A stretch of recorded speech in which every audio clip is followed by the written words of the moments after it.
Hello there, curious soul, and welcome to this quiet corner of the past.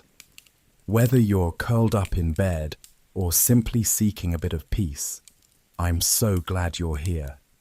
If you'd like, let me know in the comments where you're listening from and what time it is. It's always lovely to hear from fellow history lovers around the world.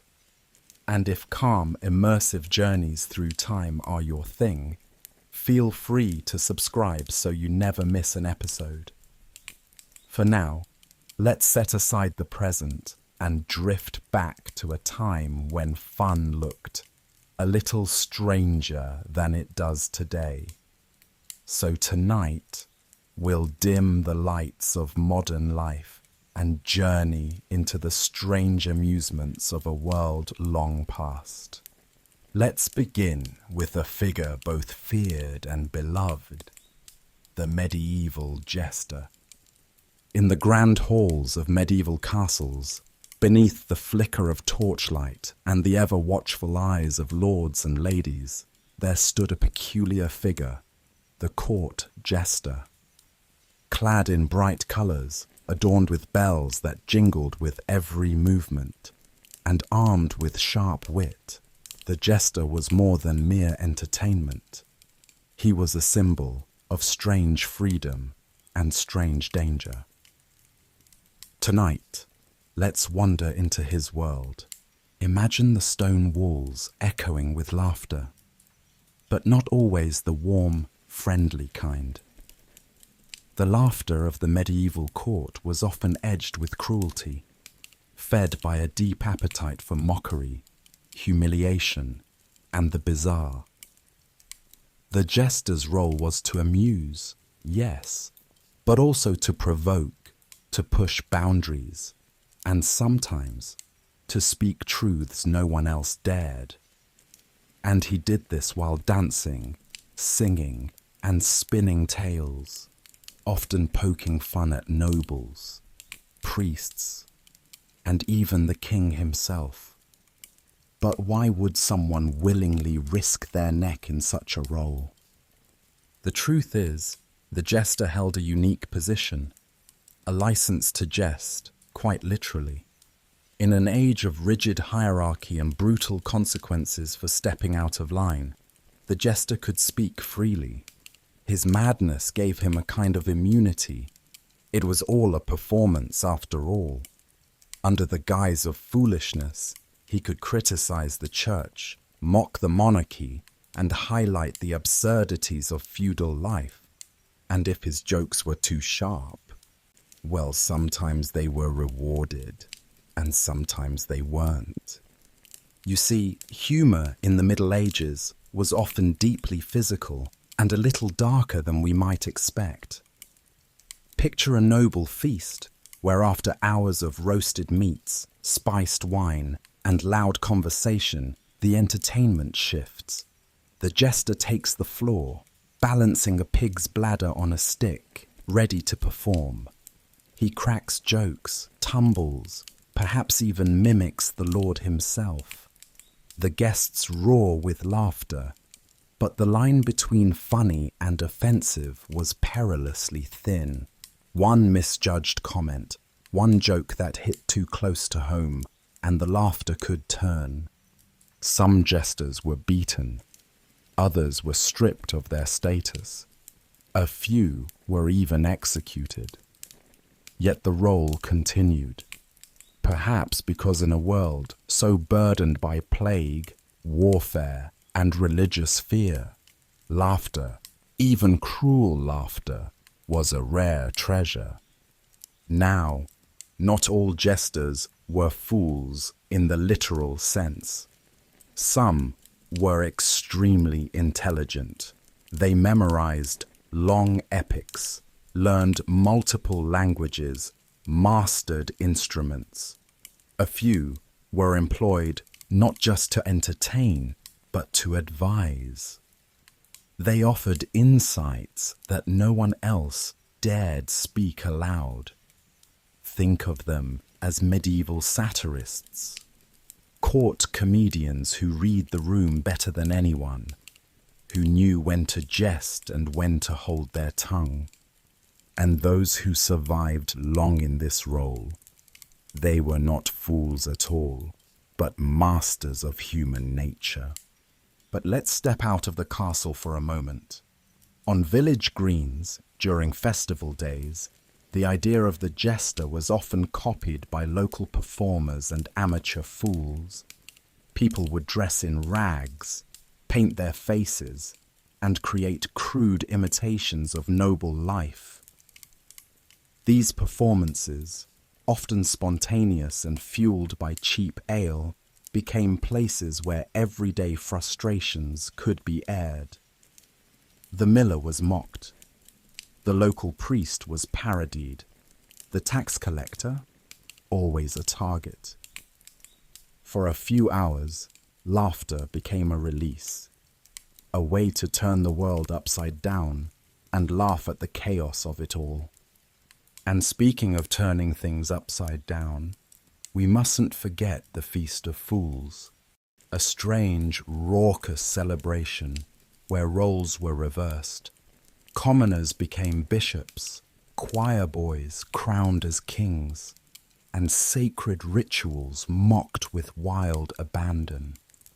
Jesters thrived in these environments, leading parades of chaos, encouraging mischief, and reveling in the topsy-turvy world that, for one day, gave them power over the powerful.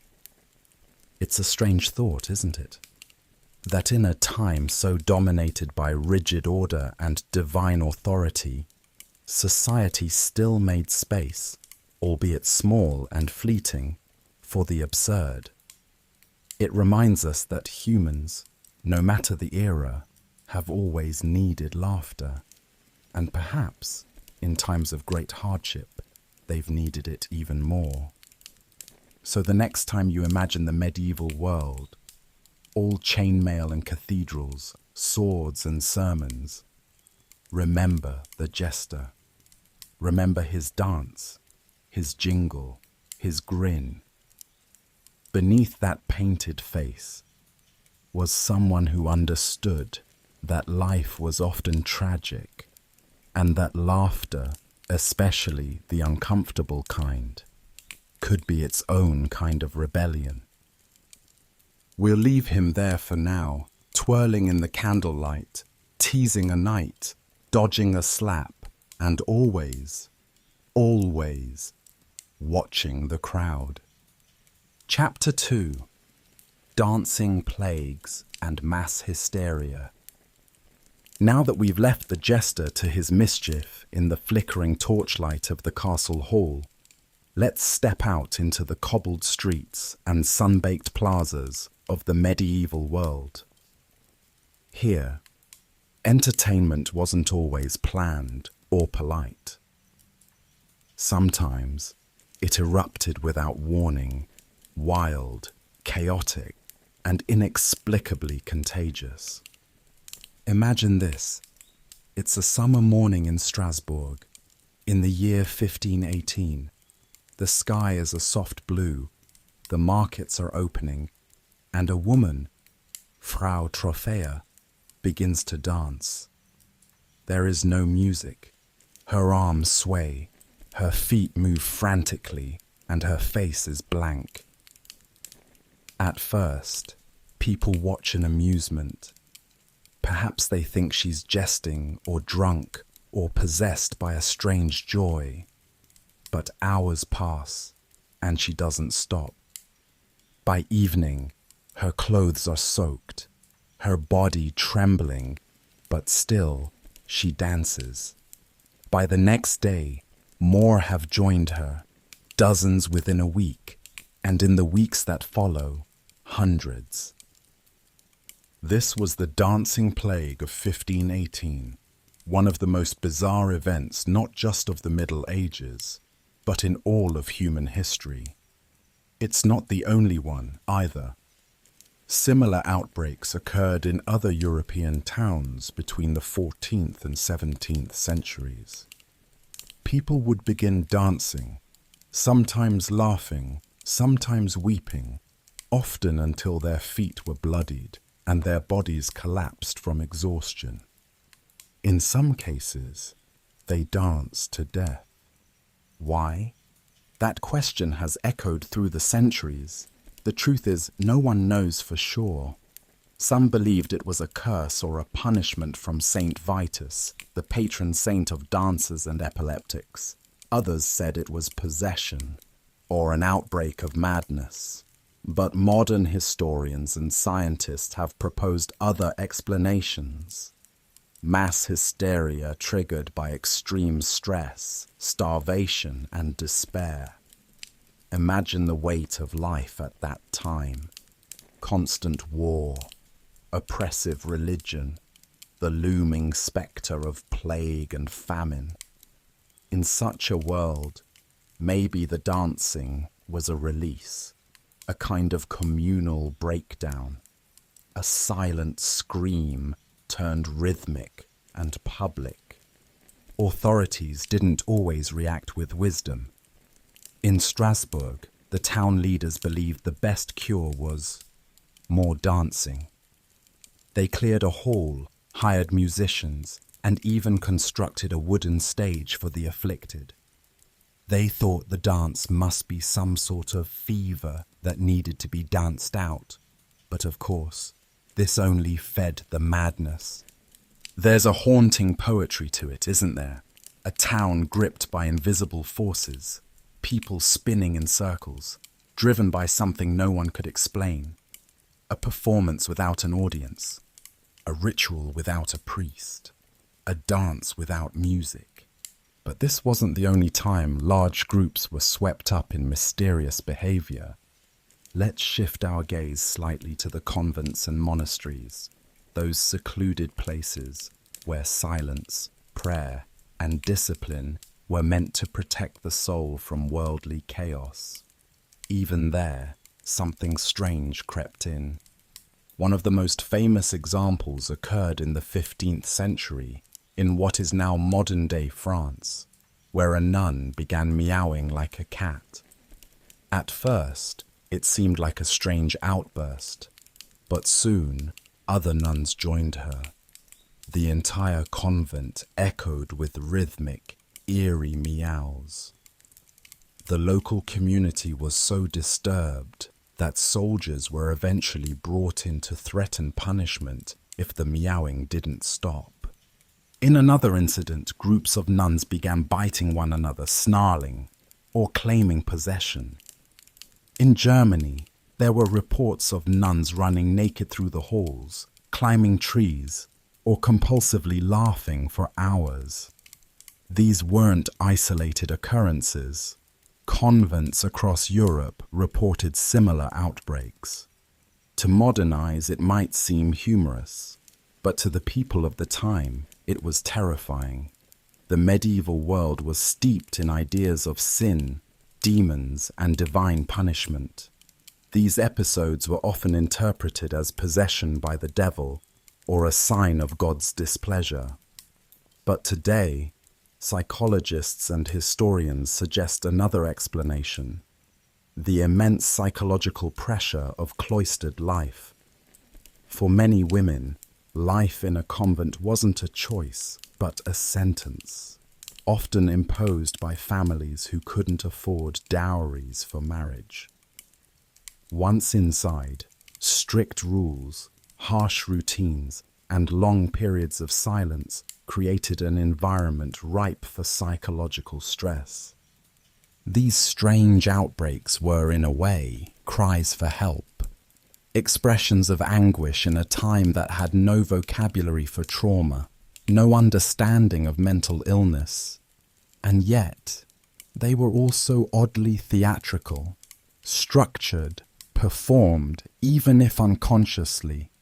A dance, a meow, a fit of laughter, all ways for the body to speak what the mind could not. And while the townsfolk feared these spectacles, they were also drawn to them. Word would spread quickly, crowds gathered, people watched with a mixture of fascination and horror. In a time with little understanding of psychology, These events became part of the public's entertainment, a kind of dark theatre unfolding in the streets or behind monastery walls. Even beyond these mysterious episodes, the Middle Ages were full of public rituals that blurred the lines between religion, performance, and social catharsis. Think of flagellants, bands of people who wandered from town to town during times of plague, whipping themselves in the streets, chanting prayers, and begging for forgiveness on behalf of humanity. These spectacles were often mesmerizing. Blood ran on cobblestones. Crowds joined in prayer or watched in stunned silence. To witness this was to see devotion and desperation interwoven, a physical manifestation of guilt, fear, and hope. So much of what passed for fun in the medieval world had this strange edge. Not quite joy, not quite horror. It was ecstatic, out of control, a temporary loss of self. And in many ways, that's what made it so compelling. It's easy to forget how limited people's options were in the medieval world. There were no theatres in most villages, no books for the poor, no dances unless it was a holy day. Life was backbreaking, short, and uncertain. So when something, anything, broke through the monotony, it was unforgettable. Even if it was madness, even if it was mass hysteria. And as the church tried to tighten its grip, forbidding unholy music or condemning dance, these eruptions of strange behavior became even more charged. They weren't just spectacles. They were expressions of something deeper, a collective refusal to be entirely controlled. We can't know for certain what it felt like to be caught up in a dancing plague or a convent fit, but we can imagine the rhythm of bare feet on stone, the rising pulse, the disorienting feeling of not knowing why your limbs won't stop moving. We can imagine the fear in the eyes of those watching, and the strange, guilty thrill they must have felt too. In the end, these episodes weren't just entertainment. They were a mirror, reflecting the anxieties, desires, and hidden traumas of a world that didn't yet have the language to describe them. So next time you hear a strange rhythm or find yourself tapping your foot for no reason, think of Frau Trophea. Think of the meowing nuns. And remember that even in the darkest corners of history, the human need to move, to express, to let go, never truly disappears. Chapter 3. Mock Kings and Role Reversal Festivals. As we leave behind the spinning chaos of dancing plagues, we enter a much stranger and yet surprisingly joyful realm of medieval entertainment. One where the world was turned completely upside down, if only for a day. Welcome to the land of misrule. In a world as rigid and hierarchical as the Middle Ages, the idea of flipping social roles, even temporarily, was not just thrilling, it was downright revolutionary. And nowhere was this more vividly expressed than in festivals like the Feast of Fools, the Feast of the Ass, and various carnival celebrations that sprang up throughout Europe. These were events in which the lowest in society became the highest. The poor played the noble, the drunk was crowned king, and for a brief moment, the world was not what it seemed. Let's begin with the Feast of Fools. Held mostly in France during the 12th to 15th centuries, this raucous celebration usually took place around New Year's and was most famously associated with cathedrals and clergy. Yes, clergy, because during this festival, the rules of the church itself were temporarily abandoned, and junior members of the clergy were given license to mock their superiors and conduct bizarre, irreverent parodies of church services. A mock bishop, or sometimes a boy pope, would be elected. He'd wear full regalia, bless the crowd, and lead a procession through the streets. Sacred hymns were replaced with nonsense songs. Incense was swapped for piles of smelly socks. People wore their robes inside out. Sermons were delivered in pig Latin or even barked like dogs. The lines between sacred and profane blurred completely, and the people loved it. Of course, church leaders were not always pleased. Repeated attempts were made to ban the Feast of Fools, but it endured for centuries, in various forms, because it scratched an itch that was deeply human. The need to laugh at authority, to let loose, and to remember, just for a little while, that no one stays on top forever. But this kind of role reversal wasn't confined to the church. In towns and villages, similar festivals took place throughout the year. One of the most well-known was Carnival, the wild celebration held before Lent. In these days leading up to the fasting season, people feasted, drank, danced, and wore outrageous costumes. But more than that, they played with power. One of the key traditions was the election of a king of fools, a commoner chosen to rule over the festivities. Sometimes it was the ugliest man in town. Sometimes it was the loudest drunk or the poorest beggar. He would be dressed in royal robes made of rags, given a crown made of vegetables, and paraded through the streets to the cheers of the crowd. He might issue mock decrees, arrest the wealthy, or hand out ridiculous punishments, like forcing the mayor to sing or the priest to dance. For a few magical hours, the usual order was reversed.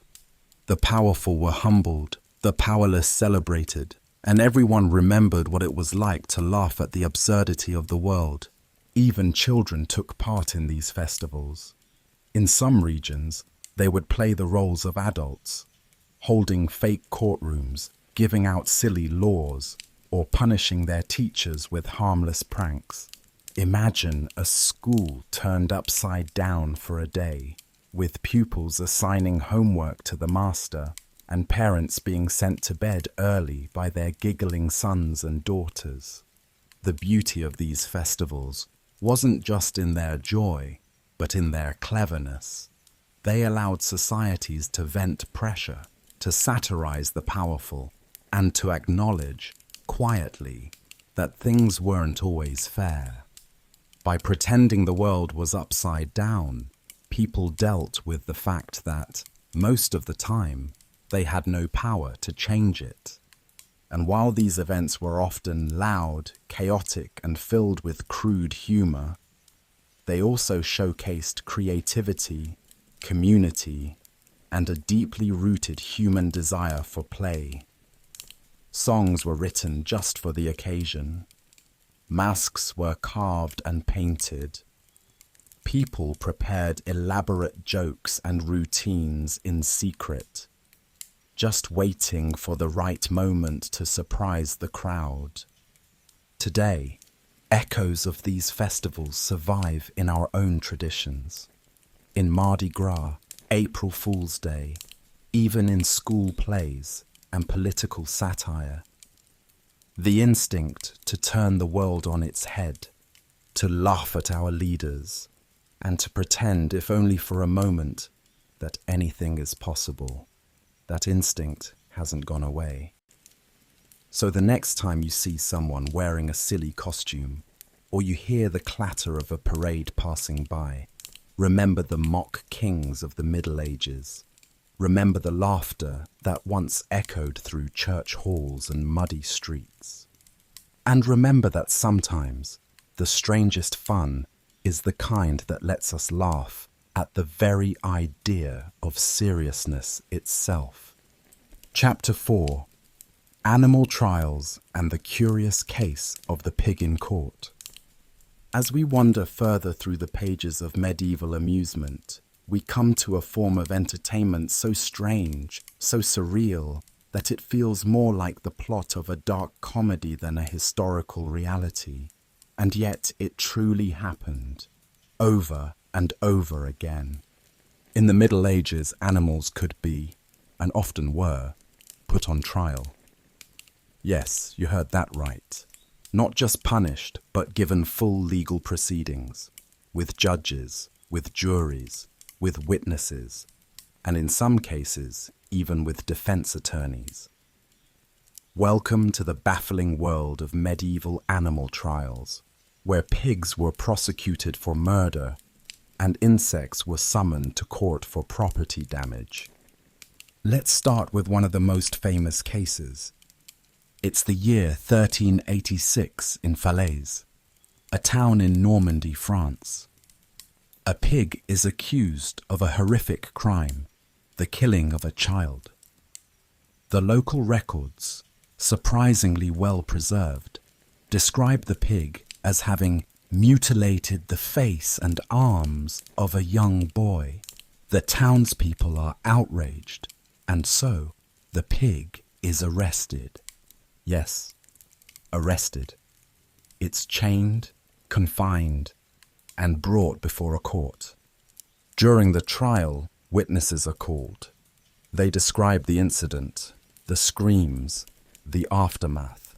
The pig stands silently, though, one imagines, not with any understanding of the gravity of the situation.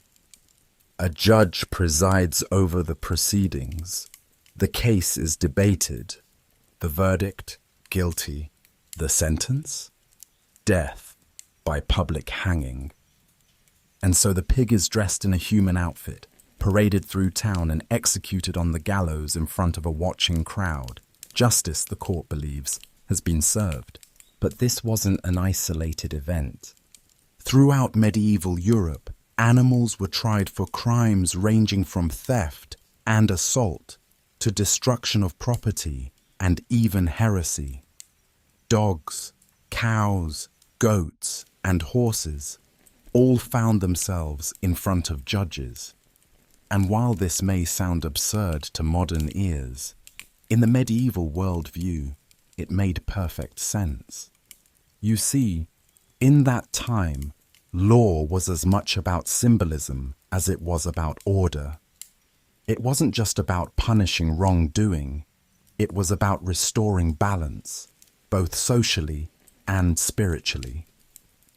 When something terrible happened, someone or something had to be held responsible. If a pig killed a child and no punishment followed, what did that say about the community's justice? About its ability to maintain order? In many ways, the trial was as much for the people as it was for the supposed offender. Even insects weren't immune. In 16th century France, there's a record of a case in which a group of weevils, yes, weevils, were summoned to court for destroying vineyards. The legal process was followed meticulously. The church was consulted. A defense attorney was appointed to argue on behalf of the weevils, claiming that, as part of God's creation, they had a right to the earth's bounty just as humans did. The court considered the argument seriously. Eventually, after some debate, the solution proposed was relocation. The weevils were granted a safe area of land where they could live in peace, though whether the insects followed the ruling is, understandably, unclear. And while it's easy to laugh, These events give us a glimpse into a very different way of thinking, a worldview where everything, human, animal, divine, was connected through a great cosmic order. Actions had meaning beyond the immediate. A crime wasn't just a breach of law. It was a rupture in the harmony of existence. Even animals were expected to behave according to moral standards. Some animal trials were meant to reaffirm this shared morality. Others became forms of local entertainment, a spectacle that brought the community together in puzzled fascination. Imagine the villagers whispering about the upcoming pig trial, children craning their necks to catch a glimpse of the accused, and elders debating whether a goat could truly understand theft. These trials often blurred the line between ceremony and theatre. Just like the mock kings of the Feast of Fools, or the public dancing plagues, animal trials gave people a way to engage with the mysteries of the world around them, to project human concerns onto non-human beings, and in doing so, explore their own ideas of justice, guilt, and fate. But perhaps the strangest part, in some cases, these animals had better representation than the poorest humans. Defense lawyers took their jobs seriously. Arguments were written out, presented with great care. Legal scholars debated the rights of animals, and while most cases ended with the animal's execution or exile, a few were won, successfully arguing that the accused could not be held morally accountable, or that the evidence was insufficient. In a bizarre way, these trials remind us that the medieval world, for all its violence and superstition, was also deeply concerned with order, ritual, and meaning. Every action, even those of a barnyard animal, had weight, had consequence. And in a world without modern science or psychology, the court became a stage where the mysteries of life and death played out before an audience eager to understand, or at least to be entertained. So the next time you look at a sleepy cat or a mischievous squirrel, remember, there was once a time when creatures like them stood trial, when their paws or hooves could be held accountable, and when justice was a spectacle, shared, debated, and performed under the wide and curious gaze of an entire town. Chapter 5. Strange Feasts and the Theatre of Eating. Now that we've left behind the absurdity of animal trials, let's settle in for a different kind of medieval spectacle, one that was often delicious, occasionally grotesque, and always layered with meaning. Tonight, we feast. Food in the Middle Ages was not just nourishment, it was status, it was storytelling, and sometimes it was a kind of performance. Especially during banquets thrown by nobility, clergy, or royalty. These feasts weren't only about satisfying hunger. They were public displays of power, generosity, and occasionally, strangeness. Imagine stepping into a great hall. The walls are draped with banners. Torches sputter with the smell of pitch. Long tables groan under the weight of roasted animals, crusty loaves, and steaming pots. Minstrels play soft melodies in the corner, and at the head of the room sits the lord or lady of the manor, overseeing it all with pride. But what draws your attention isn't just the food, it's how it's presented. A roasted swan, its feathers painstakingly reattached after cooking, glimmers under candlelight. A pie is brought out, and when the crust is broken, Live birds flutter out in a flurry of wings and feathers. This isn't fiction. It's a dish called coffin, a kind of hollow pie used as a container for small surprises. Sometimes birds, sometimes frogs, sometimes fragrant herbs or powdered spices that would burst into the air in dramatic plumes. It wasn't just about feeding guests. It was about stunning them. These banquets were full of what we might call edible illusions. Fish sculpted to look like other animals, pastries shaped like castles, a roast boar's head with an apple in its mouth, surrounded by candied eels and jellied meats. And if the event was truly grand, the meal would be punctuated with what were known as subtleties, elaborate edible sculptures made from sugar, marzipan, or dough, often shaped into animals, mythological creatures, or miniature buildings. One subtlety might be a sugar model of St. George slaying a dragon. The next might be a castle under siege, complete with edible soldiers climbing its walls. They were as much conversation pieces as they were desserts. Of course, most people never saw these wonders. These feasts were for the elite, royalty, wealthy merchants, and high-ranking clergy. But even in the villages, food and festivity were deeply intertwined. Take the harvest festival, for example. After the last sheaf of grain was brought in, the community would gather to celebrate. Simple though it might be, the feast would be full of joy. Roasted meats, thick soups, fresh bread, and plenty of ale. People danced, sang, and shared stories late into the night. A pig might be roasted over a fire. Apples and nuts passed around. It was a way of marking survival. Another season completed. Another winter to prepare for. But even here, odd traditions crept in. In some villages, the Lord of Misrule would preside over the feast, just as he did during holiday festivals, offering bizarre or backward rules, like eating courses in reverse order or making the wealthiest person in the village serve food to the poorest. It was a social inversion, a reminder that for one night, the world could be delightfully turned on its head. And then there were the competitive eaters. Yes, they existed even then. Records from medieval Germany and England speak of individuals renowned for their ability to consume extraordinary amounts of food.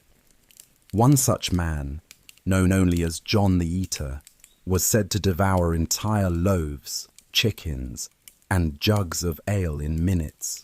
People gathered in inns or fairs to watch, some cheering, some cringing, all captivated. In some cases, these feats were turned into wagers. A tavern owner might offer free drinks to anyone who could eat a whole pie in under a minute. Others challenged guests to eat pickled herring or heavily spiced meats without flinching. These small acts of spectacle added to the social life of the community. Tiny, strange games that turned the mundane into the memorable. Of course, food could also become theatrical in ways that weren't so voluntary. Think of the fasting saints. In a religious context, fasting was a sign of piety, but some individuals took it to extremes. Holy anorexics, as modern scholars sometimes call them, were figures, often women, who abstained from food as a form of spiritual devotion. Stories spread of saints who lived on nothing but communion wafers, or who subsisted for years on herbs and water. Their extreme behavior attracted pilgrims, and in some cases turned them into local celebrities. revered not for what they ate, but for what they refused. Feasting and fasting, gluttony and restraint. The Middle Ages were filled with contradictions, and let's not forget the magical side of food.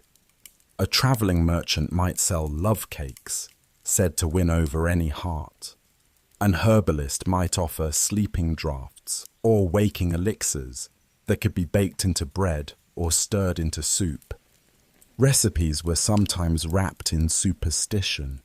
Placing a garlic clove under your tongue while eating could keep spirits away. Adding rosemary to stew could bring memory and insight. The very act of eating was seen as both physical and mystical, a moment when the body and spirit mingled. To share a meal was to make a pact, to form a bond, and to feast in a world filled with uncertainty, illness, and sudden death. That was an act of defiance, a momentary victory. So the next time you sit down for a meal, no matter how humble, think back to those medieval halls, to the bird-filled pies, the sugar castles, the competitive eaters, and the fasting saints. Food, after all, has always been more than fuel. It's a story, a ritual, a celebration of life, even in its strangest forms. Chapter 6. Bathhouses, Gossip, and the Theatre of Cleanliness. Now that we've wandered through medieval banquets and edible pageantry, let's wash off the grease and crumbs in a place that was surprisingly lively and surprisingly social. Tonight, we step into the medieval bathhouse. Despite the popular myth that medieval people never bathed, the truth is more complicated and far more entertaining. In many towns and cities, public bathhouses were as common as bakeries or taverns. Known in England as stews, these bathhouses were bustling centres of cleanliness, gossip, and at times, outright mischief. And for many medieval people, visiting the baths wasn't just about hygiene, it was a social event. Picture it, a timber building nestled along a riverbank or tucked behind the marketplace, smoke curling up from a chimney, steam fogging the windows. Inside, the air is thick with warmth. Wooden tubs filled with hot water line the walls. People chat, laugh, and soak. Some are scrubbing themselves with cloths. Others are being massaged with oils or scented herbs. Trays of spiced wine and pastries pass from hand to hand. It's relaxed, intimate, even a little theatrical. Men and women often bathed together, especially in the earlier centuries, though over time, stricter moral codes began to separate them. Still, the bathhouse remained a place where social boundaries blurred. A wealthy merchant might sit next to a cobbler. A widow might chat freely with a soldier. Conversations flowed more easily here than in church or the marketplace. Gossip was currency. Flirtation was common. Secrets were spilled like bathwater. And for many, the bathhouse became the perfect place to observe or participate in the subtle theatre of society. Some bathhouses employed professional bath attendants. These were not just assistants who filled tubs or poured water, but skilled entertainers in their own right. They told stories, sang songs, played musical instruments. A visit to the bath might include a lute performance or a bawdy joke whispered between steam and soap. Others offered meals to be eaten while you soaked. Trays of boiled meats, sweetened buns, and warm ale were passed around. You might even dine by candlelight from the comfort of your bath. An oddly luxurious image, considering the mud-caked streets just beyond the walls. Of course, not everyone approved. As the church gained power throughout the later Middle Ages, many bathhouses began to face criticism. The mixed gender bathing was labeled immoral. The laughter and music were called distractions from spiritual life. Bathhouses, once seen as centers of civility, began to be associated with vice. In some cases, authorities cracked down, banning certain behaviors or enforcing strict gender separations. But the popularity of bathhouses endured for centuries, and in many places, they adapted. Some became more refined, resembling modern-day spas with tiled rooms, separate chambers, and even beauty treatments like hair removal or herbal facials. Others leaned into the spectacle, adding games, performances, and small pools for swimming. It's worth noting that not all bathhouses were urban. In smaller villages, people might create their own communal bathing rituals. Heated stones were plunged into barrels or dugout tubs. Riverbanks became informal wash spots. And during festivals or holidays, entire communities might gather at a spring or stream, scrubbing and splashing in a joyful, chaotic mass. There was something liberating about it, stepping out of the rigid expectations of daily life, removing layers of dirt and fabric, and immersing oneself in warm, shared water. For a world constantly grappling with disease, superstition, and struggle, the bathhouse was a rare place of control, a place where one could become new again, even if only for an hour. And in that warmth, beneath the echo of dripping water and murmured laughter, friendships were strengthened, flirtations sparked, deals were made, and tales were told, long winding stories that rose and fell with the steam. The bathhouse was also a stage for the imagination. Some were decorated with painted ceilings, stars, saints, or mythical beasts. Others had stone carvings, woodwork, or colored tiles that told stories in pictures. In Germanic regions, bathhouses often displayed scenes from legends, like Siegfried slaying the dragon. You could soak and stare upward, lost in fantasy. Even the act of preparing for the bath had its rituals. In some cultures, scented cloths were warmed by the fire. In others, branches of juniper or rosemary were tossed into the water. Oils were infused with flowers. Soap was made with ash, animal fat, and herbs. Everything had texture, smell, and rhythm. A sensory feast before one even touched the water. For those who couldn't afford regular trips to bathhouses, there were simpler joys.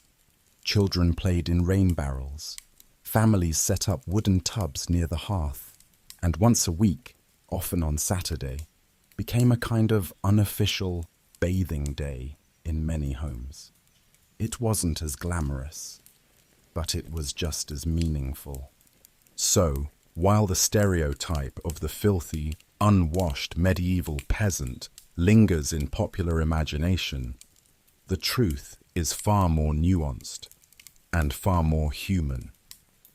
People bathed, often, with purpose, pleasure, and even flair. And as you drift off tonight, imagine the soft hush of steam, the flicker of firelight against wooden beams, and the gentle murmur of voices rising through the warmth. In that moment, long ago, they weren't just washing their skin. They were washing away the weight of the world. Chapter 7. The Great Medieval Animal Spectacles. Now that we've dried off from the warm comfort of the bathhouse, let's head back out into the village square, where something very different, and often very loud, is happening.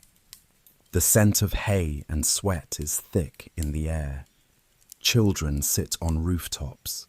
Market stalls close early, because today the animals are coming to town.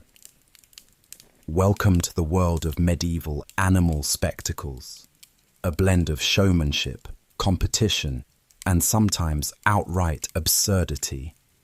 In a time before television, before sports leagues and grand theatres, animals were a major source of public entertainment.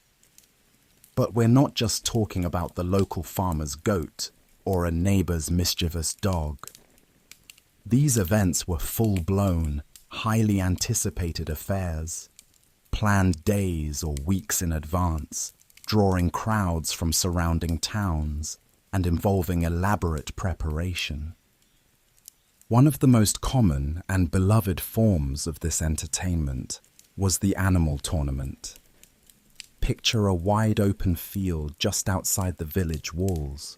Flags flutter in the breeze, trumpets sound, and a procession begins, not of knights on horseback, but of carefully costumed animals led by handlers in festive garb, pigs wearing decorative sashes, donkeys with flower crowns, a sheep draped in golden cloth, all part of a playful competition to decide which creature was the fastest, the cleverest, or the most beautifully adorned.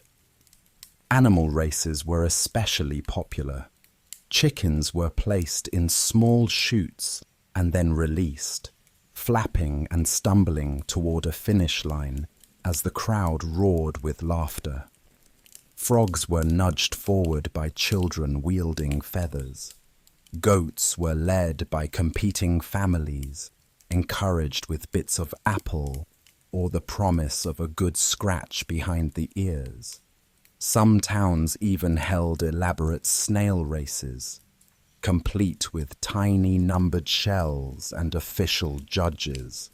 But perhaps the most creative of all were the mock tournaments, in which animals were staged to compete in parodies of real knightly jousts. In one recorded event from southern France, a local festival staged a full tournament between trained dogs dressed in miniature armor. With padded lances strapped to their sides, the dogs were set loose in pairs, encouraged to gently bump into each other or circle around a central ring, much to the delight of the crowd. No harm was meant or done. The spectacle was in the absurdity, the pageantry, and the imitation of serious chivalric ritual. In other regions, trained monkeys performed miniature battles, sword fighting with sticks, climbing siege ladders made of wood, or even reenacting scenes from well-known legends. Handlers would narrate the action, adding voices and drama, while the audience cheered, laughed, or gasped in mock surprise. Of course, these events were full of symbolism. In some cases, a slow-moving donkey was crowned king for the day and paraded through the streets, while villagers bowed and offered exaggerated tributes. In others, the winning animal of a race might be granted a satirical title, Duke of Chickens or Sir Leaps-a-Lot. There were also animal fairs, which combined entertainment with commerce. Traders and farmers would gather to show off their finest cattle, horses, or poultry, but the affair quickly became more than just business. Animals were judged not only for strength or health, but also for charm, unusual markings, or clever tricks. A dancing goose might win a special ribbon. A cow with a distinctive moo could be given a nickname and followed around by a crowd of amused children. Then there were the talking animals, or rather the handlers who claimed their animals could speak. These wandering showmen would arrive with a goose or a parrot, or even a trained cat, claiming that the creature could answer questions, give marriage advice, or predict the weather.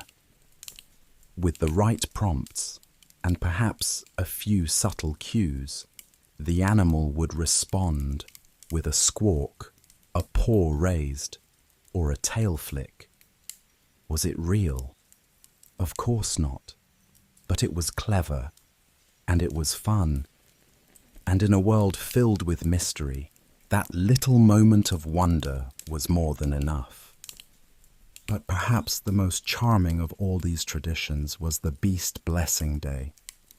Held in spring or during feast days dedicated to agricultural saints, this was a day when animals were dressed in ribbons, flowers and bells, then led in procession to the local church. There, a priest would bless them, not just as property, but as living creatures who helped sustain the community. The day would end with music, food, and gentle competitions. Who had the fluffiest sheep, the most elegant rooster? Who could balance a basket of eggs on their cow's back without one breaking? These events weren't just frivolous. They were part of the rhythm of life, a way to honor the animals that people depended on, to celebrate the changing seasons, and to create moments of joy in a world often burdened with toil. And yes, they were often silly, delightfully so, because in the laughter of a frog race, in the pomp of a pig in a velvet cloak, in the careful painting of numbers on a snail's shell, there was something very human, a desire to see life from a different angle, to slow down, to play, to marvel at the ordinary. So tonight, as you settle in and drift toward dreams, picture that medieval field under a bright blue sky. Imagine the clatter of hooves, the jingle of bells, the laughter of villagers, and a pig, perhaps a little confused, proudly wearing a crown of daisies. In that moment, long ago, in the heart of a world both harsh and holy, someone looked at their animals not just as tools or food, but as companions in joy. And that, perhaps, is the most beautiful spectacle of all. Chapter 8. Alchemy, Magic, and the Wandering Wonders of Medieval Science. After the laughter fades from the village green and the last animal is led home, let's now follow a quieter kind of performer, one cloaked not in velvet, but in mystery. With stained fingers, a leather satchel of herbs, and a strange sparkle in the eye, he moves from town to town, whispering secrets of the universe. Tonight, we meet the medieval alchemist. To the people of the Middle Ages, science was not separate from magic. It was not confined to laboratories or textbooks. It lived in traveling shows, in whispered rumors, in smoky rooms filled with bubbling potions. And though alchemy was never quite understood by the common folk, it fascinated them endlessly, for it promised transformation. It promised gold, healing, even eternal life. Let's step inside a tent pitched at the edge of a fair. It smells of burning resin and iron. On the table before you is a collection of oddities, vials filled with brightly colored liquids, powders that shimmer strangely in the light, and stones with peculiar marks. A man in a patched robe speaks slowly to the growing crowd. He tells of turning lead into gold, of spirits trapped in bottles, of hidden truths in the stars above and metals below.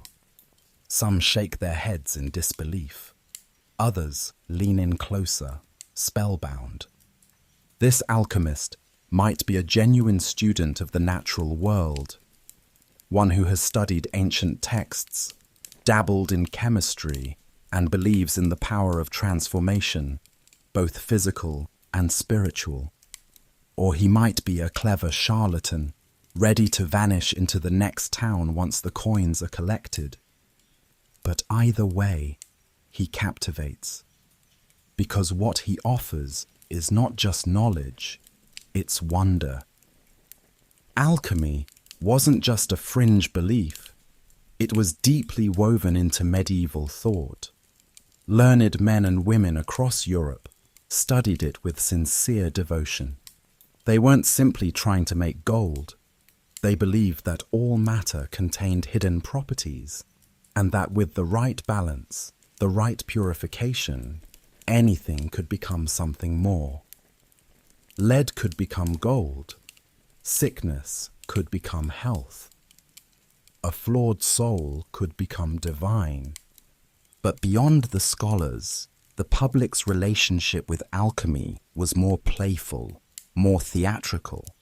During festivals and fairs, you might stumble upon a makeshift laboratory as part of the entertainment. A philosopher might demonstrate how to change the color of water using minerals, to gasps and applause. Another might produce smoke from a tiny box and declare it the breath of an angel. Children stared wide-eyed. Adults whispered about hidden knowledge.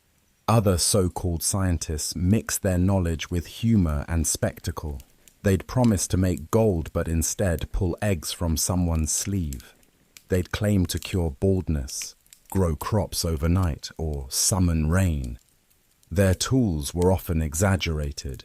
Huge bellows, flasks the size of buckets, long scrolls of parchment with mysterious diagrams. Every gesture, every word designed to impress.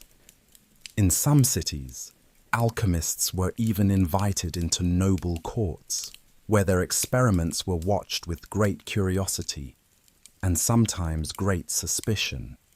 A few earned royal patronage. Others were thrown into prison. The line between genius and fraud was perilously thin.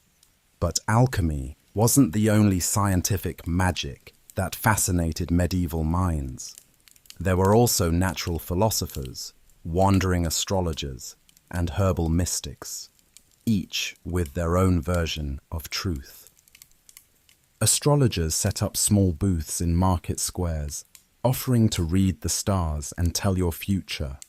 Using elaborate charts, they would link your birth date to planetary movements, interpreting your destiny.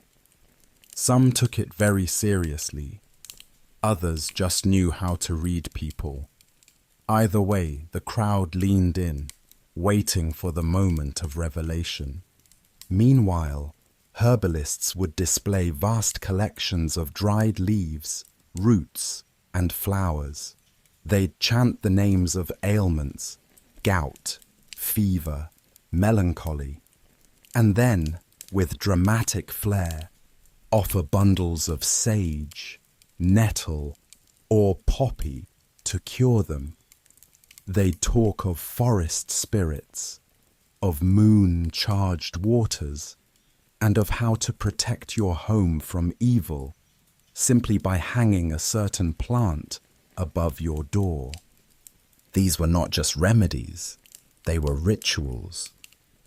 There was also a fascination with strange devices, things that spun, sparked, or glowed. Early versions of magnifying glasses were passed around like sacred objects. People peered through them and gasped at the clarity. Water clocks dripped time in mysterious, almost sacred rhythms. Mirrors were considered borderline magical, and more than one mirror showman claimed his glass could show your future. or reveal who truly loved you. Perhaps the most bizarre of all were the automata, mechanical figures made to move or speak. Inspired by ancient Greek designs, some medieval inventors created wooden birds that flapped their wings, or miniature knights that performed small, jerky duels. These marvels were rare and usually reserved for noble courts or wealthy patrons, but stories of them spread like wildfire. The idea that someone could make a lifeless figure come to life, even for a moment, captured the imagination like little else. And then there were the books of secrets. These were handwritten or printed collections filled with recipes for everything from love potions to invisibility powders. Most were filled with questionable instructions, strange symbols, and impossible claims, like how to trap a demon in a jar, or how to make yourself immune to swords. But they sold well. People loved the idea of hidden knowledge, of unlocking mysteries others couldn't even guess. In a way, medieval science, or what passed for it, was a form of performance art. It blurred the lines between truth and illusion, between medicine and magic. It asked people to believe, or at least to wonder. And in a world where so much was unknown, where the stars seemed close enough to touch, where illness struck without warning, where fortunes rose and fell like tides, that sense of wonder mattered deeply. So tonight, as you drift off, imagine the soft hiss of a potion bubbling over flame, the flicker of candlelight on a scroll, the low hum of voices whispering about hidden gold and the philosopher's stone. Somewhere in the distance, a bellows sighs, a spark flares, and the dream of transformation continues. Chapter 9. The Festival of Fools, when the world turned upside down. From alchemical flames and mystical potions, we now return to the public square. But this time, it's louder, brighter, and filled with the scent of roasted nuts, spilled wine, and laughter that rises like smoke. Something unusual is happening. The mayor wears a jester's hat, the town priest is mooing like a cow, and the beggar from the edge of town has just been crowned king. Welcome to the Festival of Fools, a medieval tradition that took the absurd and made it sacred, if only for a moment. Imagine a society bound by rules, rigid class systems, religious expectations, and social roles so fixed that even your clothing told people who you were. In such a world, even a moment of chaos, of joyful, sanctioned rebellion, felt like liberation. And that's exactly what the Festival of Fools offered. Originating as early as the 12th century, these festivals appeared across Europe in various forms. Some were tied to the new year, others to religious celebrations like Epiphany, but all had one thing in common: role reversal. The powerless were made powerful, the solemn became silly, and the entire town agreed to pretend, just for a day, that the world had flipped upside down. Let's take a closer look. In many churches, junior clergy were allowed to take control of services. A bishop of fools, or boy pope, was elected and led processions wearing full vestments. Services were rewritten with nonsense phrases or humorous chants. Sometimes farm animals were paraded down the aisles. Other times, incense was replaced with socks, and sacred hymns were sung to the tunes of drinking songs. The goal was not mockery in the cruel sense, but parody, a way to laugh at authority, to explore its limitations, and perhaps to remember that even those in power were human. Outside the church, the streets became a carnival of contradiction. People wore masks and costumes that exaggerated or reversed their roles. A baker might dress as a knight. A noble might don rags. Women dressed as men, and vice versa. The point wasn't just disguise. It was transformation. For one day, the rules didn't apply. Games were played in which the most foolish answer won.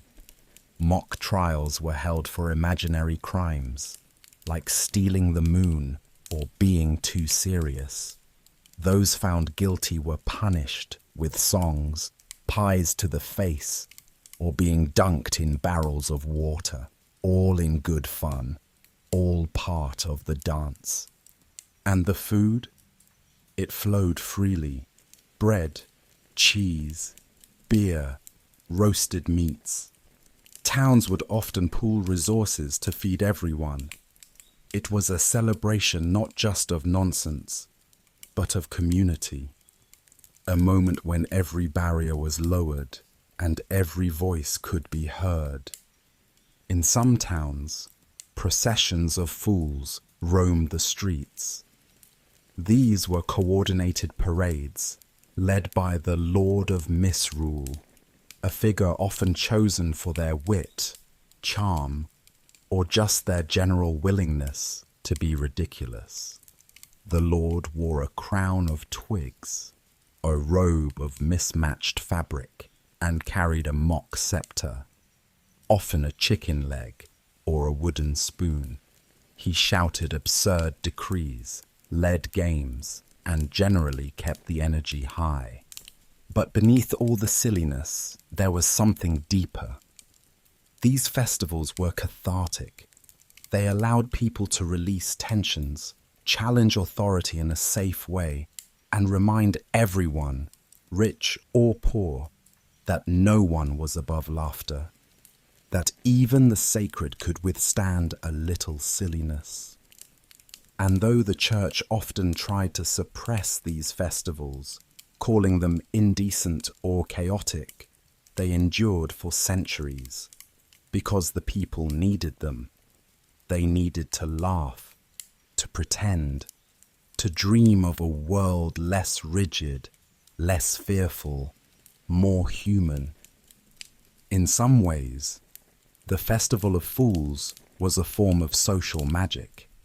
It didn't change the world, but it allowed people to imagine change, to step outside of themselves, to wear someone else's shoes, even if they were much too big and covered in bells. It also reminded people of something we often forget, that joy can be an act of resistance. To laugh in the face of hardship, to play in the shadow of suffering, to find humor not because life is easy, but because it is not. That is powerful. That is medieval and modern and timeless. So as you settle into sleep tonight, imagine the echo of laughter through cobbled streets, the shimmer of candlelight on a painted mask, and the warmth of a crowd all playing pretend. Somewhere in that crowd, you might be wearing a crown of paper and a robe made of curtains, dancing through a world where, just for now, everything is delightfully, perfectly upside down. Chapter 10: Dream Books, Night Talk, and the Secret Life of Sleep. As our journey through the strangest amusements of the medieval world nears its end, we find ourselves in the quietest of places, the bedroom, or perhaps, more accurately, The straw-stuffed mattress, the wooden cot near the hearth, or the curtained alcove shared with family and livestock. And yet, even here, in the hush of night, medieval people found ways to entertain, to wonder, and to connect. Because sleep in the Middle Ages was not just a necessity, it was a world of its own. Let's begin with something oddly magical: dream interpretation. Medieval people took dreams very seriously. Far from being seen as random images or the byproduct of tired minds, dreams were thought to carry messages from God, from angels, or even from darker forces. To dream was to travel, to receive visions, to witness truths hidden in waking life. Enter the dream books. These were widely circulated collections, sometimes hand-copied, sometimes printed, that offered explanations for common dream symbols. Dream of a white horse? Good fortune awaits. Dream of falling teeth. Death may be near. Dream of rain. You might receive unexpected news. Entire families would gather around the morning fire to compare their dreams and flip through these books in search of meaning. Some believed that dreams could predict harvests, storms, or political upheaval. Others used them more personally, as tools for understanding health, relationships, or moral standing.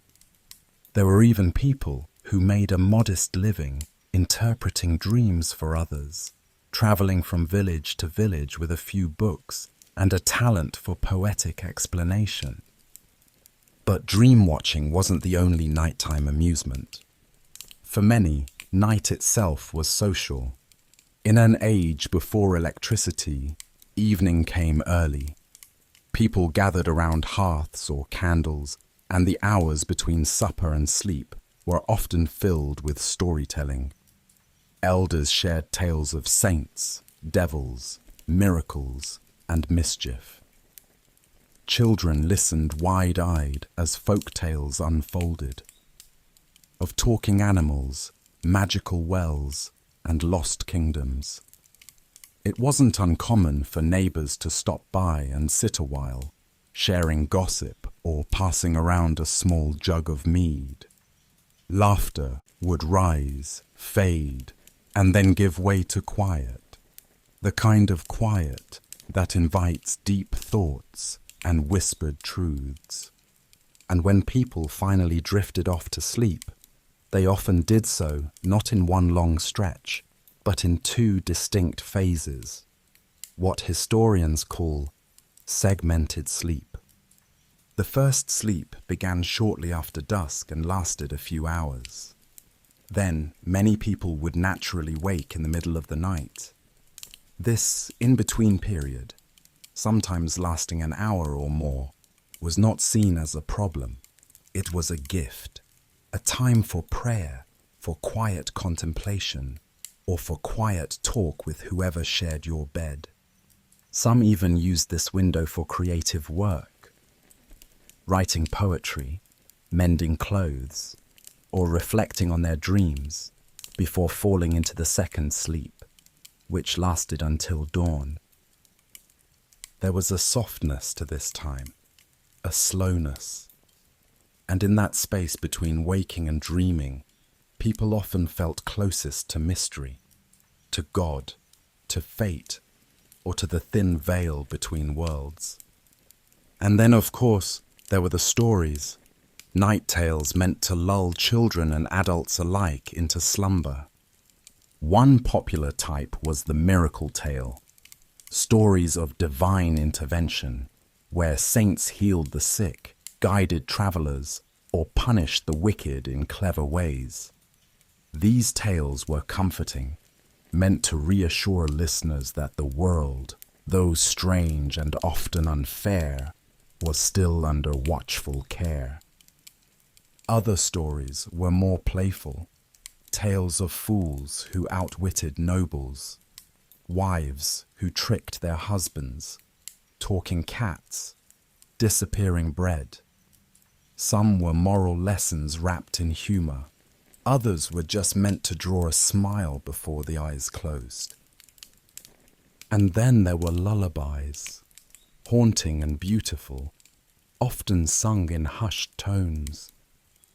Many were not sweet lullabies in the modern sense, but small prayers against the dark. They spoke of wolves and witches, of angels guarding the cradle, of sleep as a journey from which, God willing, the sleeper would return. Sleep, after all, was not guaranteed. It was seen as a small death, and waking every morning was something to be grateful for. As you drift off tonight, think of the many who did the same centuries ago, in castle chambers, on straw mats, by fires, in lofts above stables, all dreaming, all wondering, some holding dream books, some whispering secrets, some listening to the low voice of a grandmother telling a story for the 100th time. They lived in a world we call strange, but in truth, it was not so different. They needed laughter, they needed escape, they needed wonder, just as we do. And as the last candle flickers out and the hush of night returns, we leave them there, dancing, feasting, laughing, dreaming, in a time that feels distant, yet somehow still alive, just beneath the surface of sleep. And so, dear listener, our journey comes to a close. We've wandered through muddy streets and candlelit halls, peeked inside bathhouses and banquet rooms, and stood among fools, animals, alchemists, and dreamers.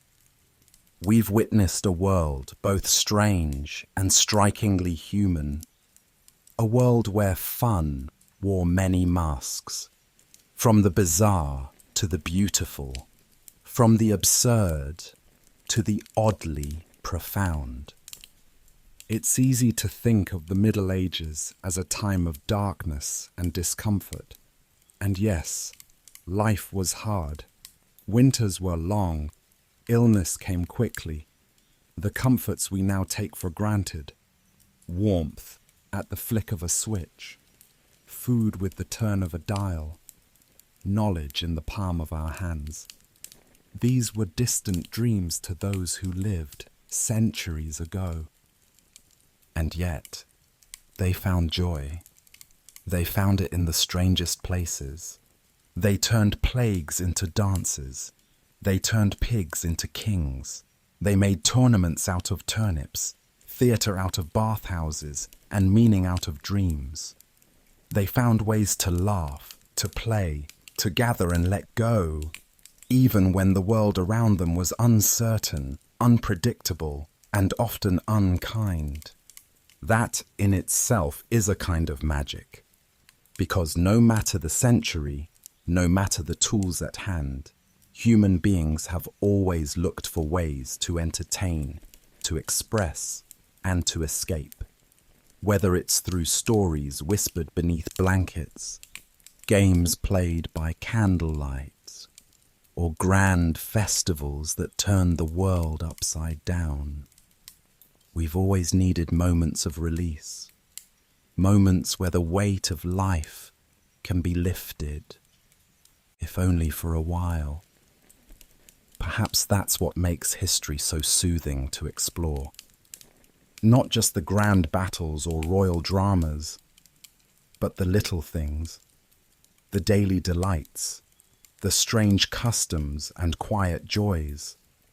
They remind us that, beneath the surface of every age, people were not so different from us.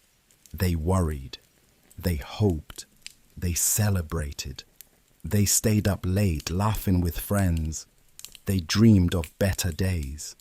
And maybe, in learning about their amusements, the strange games, the silly songs, the outrageous festivals, We reconnect with that very human instinct to find light, even in the darkest places.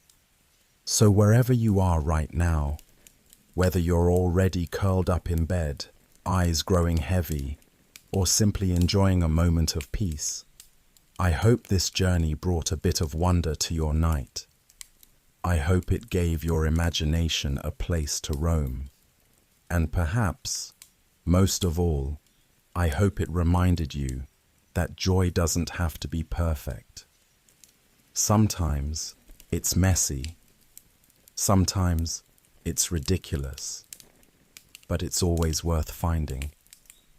Thank you for spending this time with me. It means more than you know. If you enjoyed this stroll through history's more peculiar side, I'd love to hear from you in the comments. What was your favorite part of tonight's journey? Which strange tradition surprised you the most? And if you're new here, feel free to subscribe. We take trips like this often, and there's always room for one more in our cozy little corner of the past. But for now, let the stories settle. Let the images fade like lanterns in the mist, and let yourself drift. Not into the chaos of medieval festivals, but into something much softer. A deep, restful sleep. One filled with laughter echoing through stone walls, candlelight flickering against old wood, and perhaps the faint sound of a pig in a crown snoring happily under a blanket of stars. Good night, traveler, and until next time, may your dreams be strange, your rest be deep, and your spirit always curious.